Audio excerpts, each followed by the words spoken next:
Zao fotsiny cause ray minitra fotsiny zany resaka hoe manana arenakibony tany Madagasikara feno pétrole feno tany mavokatra dadasika misy retraretra na azandraha retraretra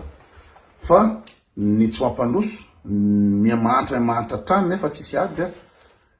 de tsisy fanazavana hafa afatsy dondrom-pory le olona ao zay le teneniko iny eo ihany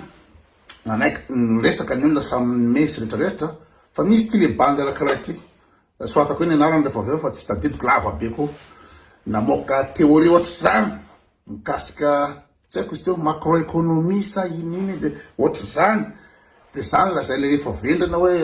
hoe koty tsy mianatra économie tsy malala ninina tsy zavatra fantany koto amin'ny économie miteniteny fatany koto no vendrapory zay nytegna lery de nafiseko teo le izy fafako rehefa aveo manderaka fotsiny mahita an'izy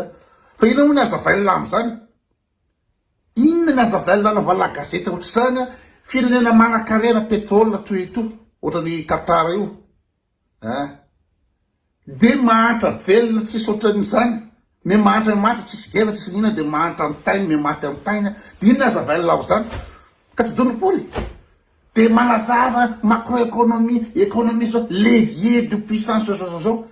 de eo indrindra le tegneniko aminareo foana hoe misy ny olona manana diplôme fa donipoly manana diplôme izy manana théorie mamoaka théorie ohatry zany ino ny azavailina lavabe ohatry zany fa raha firenena manana arenakibony tany manana ino zany matière primaire feno matière primaire no mahantra tsy tafavoaka mihitsy de ino fanazavana am'zany donipoly zay fa tsisy hoe macroéconomie microéconomie makatsy fakaro tsy hainy koty l'économie misy levier de puissance misy croissance ozy tsy zavatra zavaina fa le bandy manazava milaza manampahaizana izy ny donipoly tena donipoly noho le olona normal manana ino zany diplôme mianatra fa tsy misay